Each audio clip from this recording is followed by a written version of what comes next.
Malapit na palang eleksyon sa barangay. Marami na naman tayo makakasalubong na tao na bigla ka na lang ngingitian kapag nakita ka sa daanan.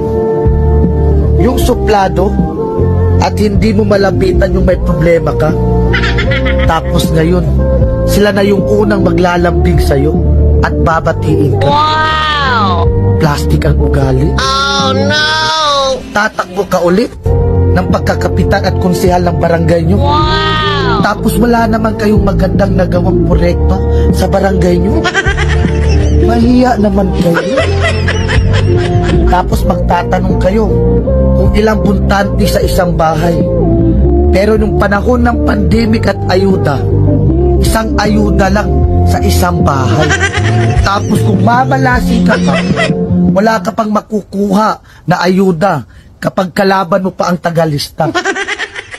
Kaya vote wisely para hindi sayang ang boto natin.